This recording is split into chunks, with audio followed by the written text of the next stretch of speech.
Last weekend, the president of the United States launched a attack on Iran, and everyone's been sort of paying attention to national security ever since. And, you and I have been around through some tough presidential battles, particularly back when Bush was launching wars in Iraq and Afghanistan.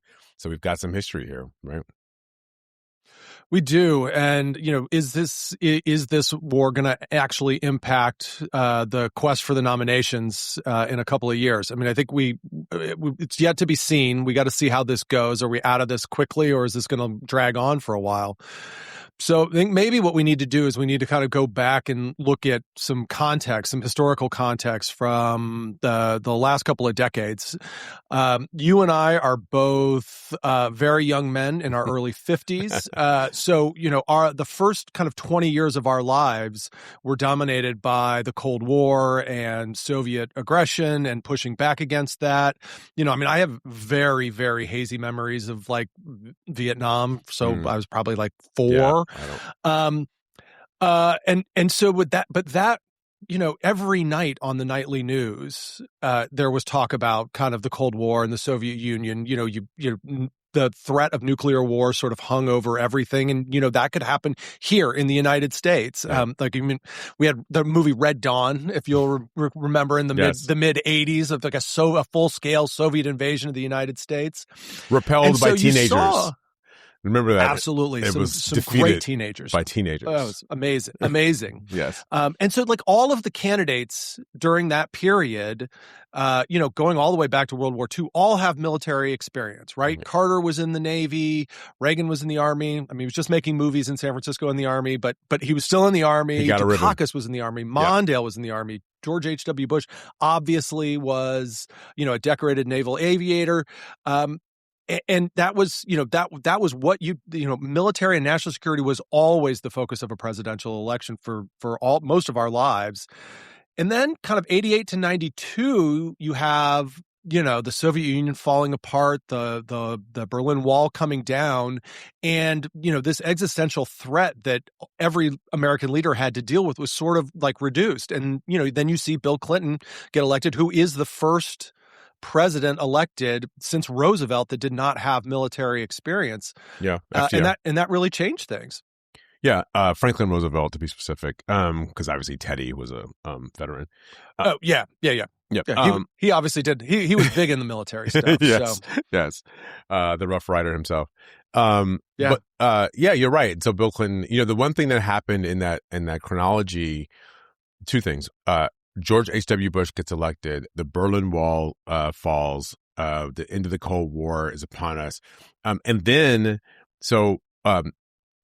we go to war in Iraq. Remember, there's that first Iraq War, Operation Freedom, whatever, the one in Kuwait, the liberation of Kuwait. I think, Desert right? Shield. Yes, Desert Shield. In Kuwait. And so everyone thought that George Bush was his war hero. He was undefeatable, like going into that 92 election, because his poll numbers in like a year or so out were in the 70s or something. I mean, he was the most popular president we'd seen in a long time. And then Bill Clinton sort of chiseled away at it. The economy was doing badly. And it's amazing. There's a funny thing, because it happened to Churchill too after World War II. People sort of said, great, thank you very much for your service. You did a fantastic job. But we've got some concerns to deal with right now, and maybe we don't think you're the right guy to handle these concerns right now. And you elect Bill Clinton. Yeah, they turned him domestic. Absolutely, they turned domestic, and you elect Bill Clinton to the White House, which kind of changes. And now we've seen since him, Clinton was in the military, Barack Obama was in the military, Donald Trump wasn't in the military. So, and then George Bush was Biden barely not in the military. Right, Joe Biden in the military. George Bush was barely in the military. He was hanging out in, at an Air National Guard base, chasing ladies. I think that's right. It's like in sort of the 90s and the 2000 election, it's not the most important issue in these presidential elections. And then, of course, 9/11 happens in 2001. Yep. And so then it became a very big issue in the 2004 race, and especially the 2004 race for the Democratic nomination. You have John Kerry coming through that primary to win, extremely well known for being a decorated military veteran, Purple Heart winner. and up against Howard Dean with no military experience, John Edwards, no military experience. Dick Gephardt had a little bit, but for the most part, Kerry don't forget about my boss. Was the war hero. Don't forget about my boss. Oh yeah, well, Wesley Clark. Yes, of course, Wesley Clark got into that race sort of late. So we saw. Sorry to have forgotten him. I know. Listen, buddy, don't forget about Wes was the best. I will not. I apologize. But one of the things that happened in that race, we saw the dynamic. You lived it. We both lived it in different campaigns. Remember, John Kerry did very well. He was sort of the presumed Democratic nominee in that cycle going into it. He had all the big heavyweights. Everybody sort of chipped away at him. Howard Dean picked up. And then we saw Kerry kind of fall back a bit. And that's when Wes Clark got in that race at the end of 2003 to get in to sort of capture the national security mantle that a lot of people were worried and thought Democrats needed to have. Clark had kind of a boomlet, did pretty well toward the end of the year. But Kerry came back. And I'll tell you what we saw inside the Clark campaign is every day John Kerry went up in the polls, Clark went down in the polls. It was like a one-for-one trade. And so by the time you get to January and the Iowa caucus, which Clark did not compete in, he also didn't compete in the Iowa caucus, which we look back on as a mistake. John Kerry won the Iowa caucus, and that was basically the end of the 2004 presidential campaign. He stormed through the rest of the primaries. Yeah, we were very deliberate about focusing on his military experience and, that he was the right guy for this job and for this time, and to really be able to juxtapose him against George Bush, who, did not have, while he has quote unquote a military experience, it was not like a significant military experience, really looked like he had dodged the draft, used his kind of connections and his family to get out of serving, and where John Kerry volunteered to go. And so we very much drew that distinction, and I think it really helped us. Well, remember that convention. That convention, we had the phalanx of generals and admirals, like all the flag officers who were on that stage with John Kerry saying he was the right choice for national security. For sure. And what was the refrain of that speech? Send me. So, because he said, in Vietnam, I said, send me. And now I'm going to say, send me to the White House to be able to deal with these national security threats that we are dealing with. So 4 years later, after that, you have Barack Obama, who is mostly famous, obviously, for the speech he gave at that 2004 convention, where he kind of talked about just knitting together red states and blue states. And people thought, wow, this is like a great positive vision of America we could all rally around. And from this, black guy from, Chicago, it's like, this is a great patriotic moment. But his most famous political moment in his life that helped get him elected to the Senate was he gave a speech about being against dumb wars in a primary for the U.S. Senate in Illinois in 2004.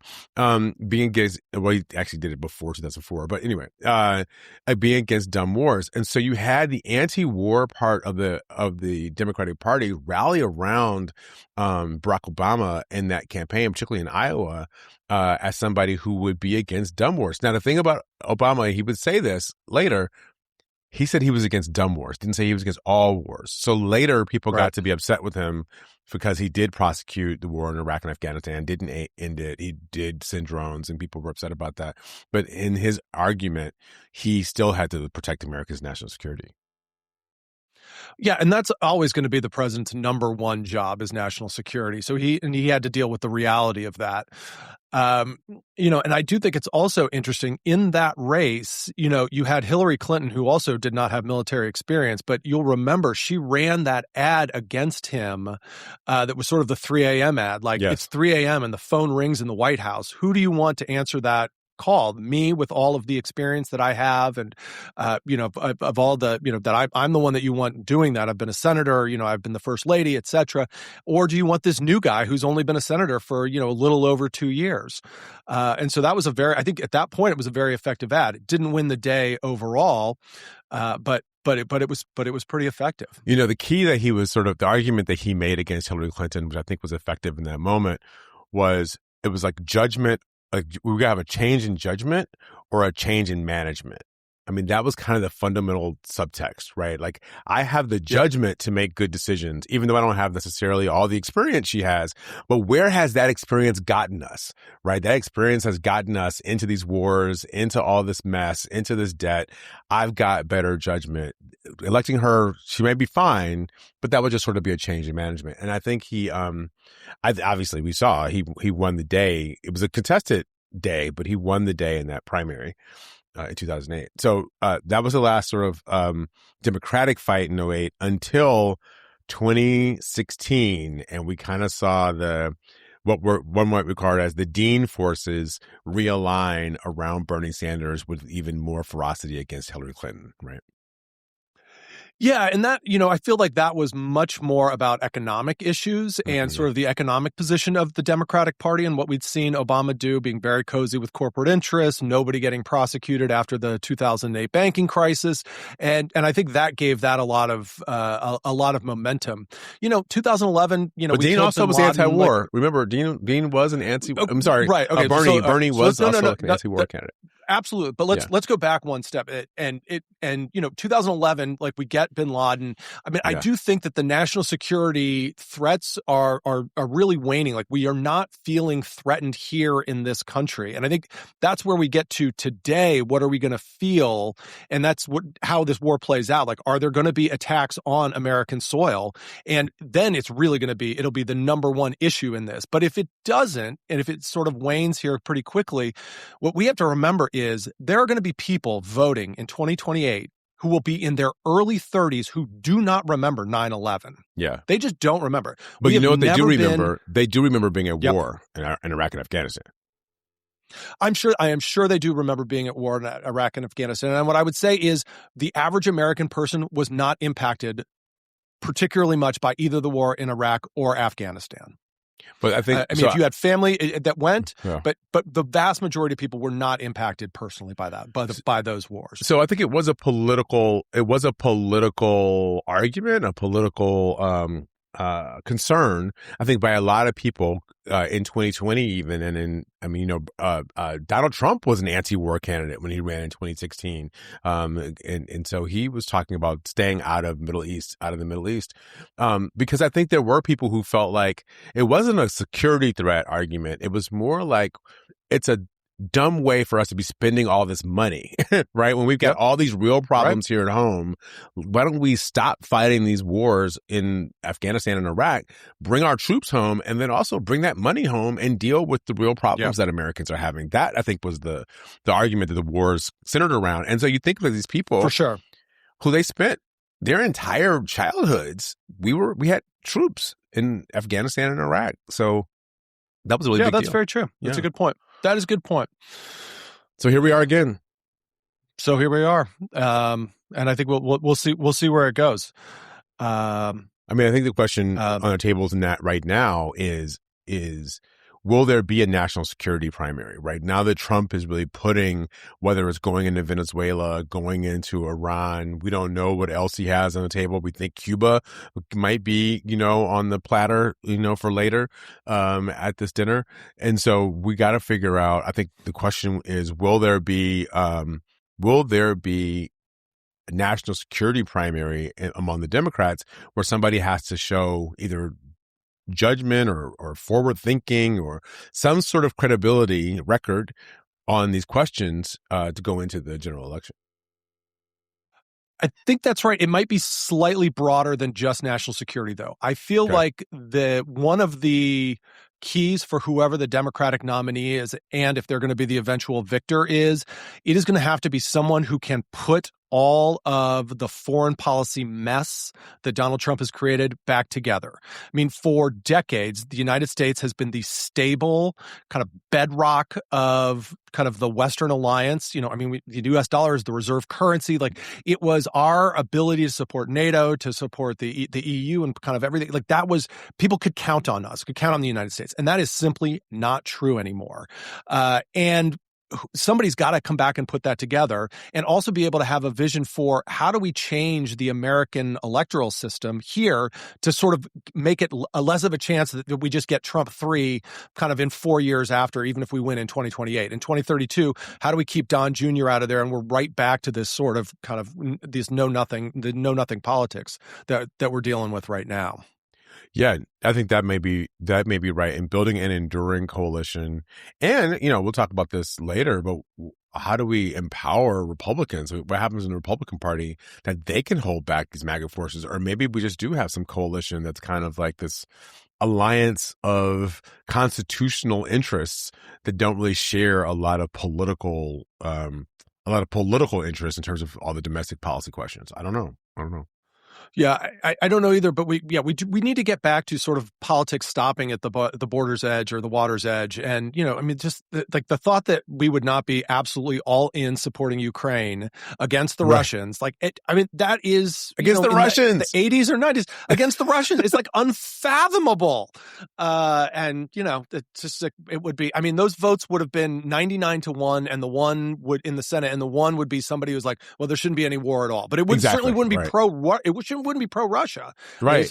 We're just in crazy times. We're in crazy times, and you can make the argument that we're one, not defending Ukraine enough against Russia.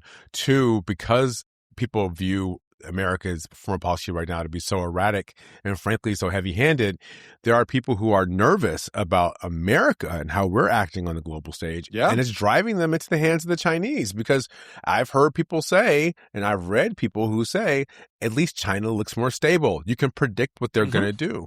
You can't predict what Donald Trump is going to do. And that is unnerving people who either are our allies or they're quote unquote neutral, but they were leaning toward kind of an American global leadership model. Yeah. So I think that's exactly right, and we've seen it with Europe, we've seen it with the UK, we've seen it with Canada. I mean, this is we are doing kind of really bad damage to the United States' standing in the world at this point. So in Iran, you looked up. We were going back and forth about this, how people are handling this question of Iran, and I was at a conference this weekend with a bunch of Democrats, and this question about national security came up. And one of the, obviously people were very into the poll that came out. Only 1 in 4 Americans seem to support this decision. Obviously, there's also some concern about what this decision will look like later. And the question for me is Democrats have been making a process argument. A lot of Democrats have been talking about whether or not to go to Congress, if that's the question. Is that really the question? Or is there another question about whether or not we should be doing it at all? Should we even be in Iran? And I think there's a real debate, or it's not a debate, it's not an open debate, but there are two sort of, I think, political approaches right now. One is a process one, and one is a kind of end result one about how we handle this Iran moment. And it's new, so it may change. Yeah, it may change, but I feel like Democrats do this a lot, right? Like we get focused on the process as opposed to the we really shouldn't be attacking Iran. Like, yes, we can all agree that regime was oppressive and that that's bad and people should have democracy. Like that's fine. Like, but we always kind of say that, and they were like, well, but Congress should have voted for it. It's just no, we shouldn't be attacking Iran. We just shouldn't. It's not good. It doesn't make us safer. It doesn't make Israel safer. It's bad policy all around. And 75% of Americans agree with that. So just go, no, we shouldn't be doing this. Stop. Don't do this. Don't just couching the words. So I think I saw a couple of quotes where at least 2 or 3 of the candidates say, I'm against regime change wars. Now that sounds like something that has been tested, or it's from some messaging shop that is sort of acceptable to people. Oh, people really want to hear regime. No regime change wars. Just be against dumb wars this. Right. It's so easy. So anyway, and this seems to strike me as maybe it's not a dumb war, but it's definitely an unnecessary war at this time. So there are a couple of quotes I think that illuminate the kind of the process argument. I mean, Gavin Newsom said Donald Trump is once again sidestepping the Constitution, no justification, no authorization from Congress, no clear objective. Josh Shapiro, in our democracy, the American people, through our elected representatives, decide when our nation goes to war. Trump acting unilaterally without congressional approval. He also talked about Iran repressing its people, but how that doesn't justify. It's interesting. The one person who got it right here, and I think we ought to give her the credit for it, I think, or at least leaned into, was Kamala Harris. And she said, Donald Trump is dragging the United States into a war the American people don't want. I am opposed to a regime change in Iran, and our troops are being put in harm's way for the sake of Trump's war of choice. This is a dangerous and unnecessary gamble, not the way to dismantle this threat. I mean, so I think that was kind of a forward-leaning, this is wrong. That's pretty direct. And here's why. Yep. I mean, look, she was the vice president. She did sit in the Situation Room where these questions came up. So, she had the most recent, I think, experience here on this. Yeah, and I think also Shapiro says something like, well, he hasn't really fully explained why we're doing this. And I mean, does he have some secret reason that we don't know about? And Right. would we trust Trump even if he gave us a secret reason that he was doing this, if he explained it more? I mean, this is which like loud and vocally opposed, I think is the way to go on this. So. Yeah, why do it? Why now? Right. I mean, if we want to talk about the Republicans, Marco Rubio has got some like cockamamie thing about, the Israelis were going to attack. And if the Israelis attacked them, Iran, then Iran was going to attack us. So then we had to attack Iran first in order to do it. So, okay, it seems a little bit circuitous. Maybe the argument should have been with Netanyahu first to get him to not do it, instead of joining in this big effort. So I think, you could make an argument, and I think we have a lot of people in the streets of America and streets of the world who are happy that the Ayatollah is gone. And that's a very fair argument. You can make an argument, bad person, bad regime, repressive to a lot of people died. It's good that the Ayatollah is gone. But we don't know, though, is what's coming next. We don't know whether or not there's, what reprisals will come next. We don't know who is going to be in that government next. I mean, we just don't know anything. And who has confidence that the Trump administration has done like a 7-step plan to figure out, how all this is going to go? And frankly, for my money, we don't talk enough about the threat to the homeland. Like Kash Patel and Tulsi Gabbard being in charge and Kristi Noem being in charge of Homeland Defense does not give me a lot of comfort that we're all going to be safe in the mall. Right. And the 22-year-old running counterterrorism. I mean, we're not in a good spot. I mean, this is the issue with hiring people who are just really not quite kind of fit to purpose for these jobs. Yeah, I mean, I think the national security establishment or leadership is very concerning, and the general incompetence of the Trump administration is also concerning. I mean, Pete Hegseth was texting reporters the first time they were going to war and taking, like victory laps on Signal chats. Like what is going on here? And we're supposed to have confidence in these people to keep us safe. And like you said, the president's talked to us about it. We went for 2 days this weekend without the president saying anything other than that 2 a.m. statement he made in the hat in the morning from Mar-a-Lago. That was the convincing that they were going to do on this. Yeah, and now he's come with, well, a couple folks died. It happens. It's going to happen some more. That's what happens. Like, really? I mean, like, it didn't have to happen. Did not have to happen. Yeah. I think for the Democratic candidates, at least, the ones who are incredibly vocal and in Trump's face are going to really be able to make some mileage with this. So that's like a Gavin Newsom. J.B. Pritzker's been pretty vocal against him. So those people are going to be kind of that's going to help them because they've got the platform to really take on this administration, point out the incompetence, point out when they're making mistakes or doing dumb stuff, and so that's really going to help them. I will note what we noticed was no comment from Gretchen Whitmer, or no statement from Gretchen Whitmer that I could find regarding this so far. And even when we attacked the nuclear facilities back in June, she's like, "Well, I'm worried about keeping people in Michigan safe." So it's another indication that maybe she is not making this race. So, which I think is what we predicted last week. Yeah, and one candidate did take kind of a more pure peace position. Alexandria Ocasio-Cortez. I think we have to talk about her. I mean, she called the strikes unlawful and unnecessary, and that Trump, instead of negotiations, he chose war instead, and she warned that violence begets violence, which is a little bit more of a pure peace position. It's not, I think she recognizes that, the Ayatollah was a bad person, but she does come from the generation that was raised in the midst of, these Iraq and Afghanistan wars and all the money that was spent prosecuting that and not helping people get educations and, health care and, economic benefits that people need. Yeah. And I think we've got Iraq to a little bit of a stable place, but Afghanistan, not so much. So, it's, somebody said to me, all that time. Somebody said to me this weekend, if you think about Afghanistan this way, it was Taliban, 20 years of war, death, and treasure, Taliban. Right? Yeah. Like that was sort of the Afghanistan story of the last 25, 26 years was, we dismantled the Taliban. We spent a lot of blood and treasure in that country. And then the Taliban came back. And now we are basically back to where we were Maybe without al-Qaeda, which is important, not an insignificant thing. But yeah, Afghanistan's back to where it was before. Yeah, it's unfortunate. So, do you think it's going to matter? Do you think it's going to matter in 2028? I think the foreign policy and putting foreign policy back together and reestablishing America's place on the world stage, that is absolutely going to matter. And so whoever the candidate is that's going to come through this is going to have to show some ability at foreign policy. They're going to be able to have to deal with other world leaders, and they're going to have to be able to reestablish the credibility of the United States. And that is going to be a very, very hard job. So that definitely will matter. And I think the national security side of things, we'll have to see if that specific issue is what's gonna be part of that.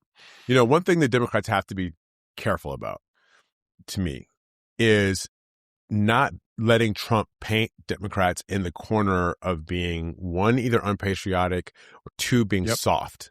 And soft on bad guys, right? And this is the thing. He goes after, quote unquote, bad guys. Maduro's a bad guy. Ayatollah in Iran's a bad guy. Yep. Khamenei.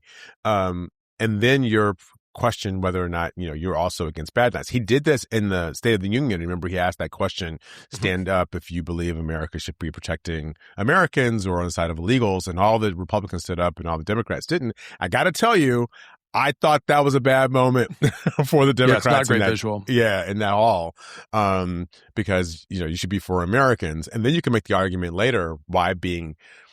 I think the way to keep Americans safe is to have a country people want to come to, not one that sends people away. I think, keeping America safe means living up to our values. How we treat people when they're in detention matters. You can do all the rest of the caveats, but sometimes those images really do matter. And he's running ads about that. So I imagine they're going to do that to all these folks on national security and going into the 26th election, painting Democrats as being watery for trying to protect Americans. And so, we live through this.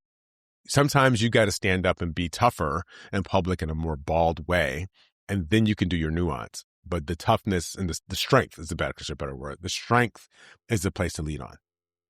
Yeah, I think that's right. But then let's go back. If we're going to go back to history again, let's go back to 2002, 2003. And you've got all of these Democrats, including John Kerry, voting for military action in Iraq and giving the president the authorization for that. And then, it doesn't go great. And then John Kerry spending 2 years sort of going back on that vote and trying to go sideways, where I think down deep in his heart, he did not want to authorize that vote, but was worried they're going to paint you as soft on terrorists and, that you're, for this. And it's like overthinking it. Stand with your values and stand strongly in your values. Because if he didn't have to go back, remember, I voted for it before I voted against it. I mean, that was really, really tough for him to come back from a messaging perspective. So I get that we want to be for America, we want to be tough, but we want to be for America in the right way. And you've got to stay true to your values.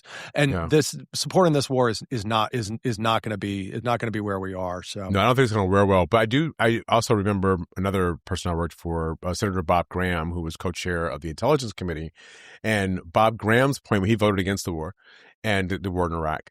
And he said, I'm voting against this war not because I'm afraid of terrorists. I'm voting against this war because we're not going after terrorists. Right. He was making the argument I'm pro fighting terrorism. I just think there aren't terrorists in Iraq. There's no evidence that Iraq is where they were fomenting terrorism. So, I would say find a place to be strong, where you want to protect America, you want to do something that's going to be tough, but it's not the thing that the president wants to do or the Republicans, because they're making these decisions for things in ways that we just can't really understand. There's something about this that we don't know, and we're going to find out, but there's a reason why we did this that they're not telling us. They're not telling us everything. That's the truth. Right. They're just not telling us everything about this war in Iran, and we've got to find out what's missing, why we went there now.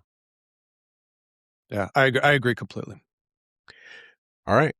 Well, that's another week here at Trailblaze. We'll see you next week, where we'll talk about some more 2028. We're the first place talking about 2028 as our main focus, and we're happy to do it. Yeah, 2 years to go. 2 years to go to the primary start. See you then. Bye, Matt.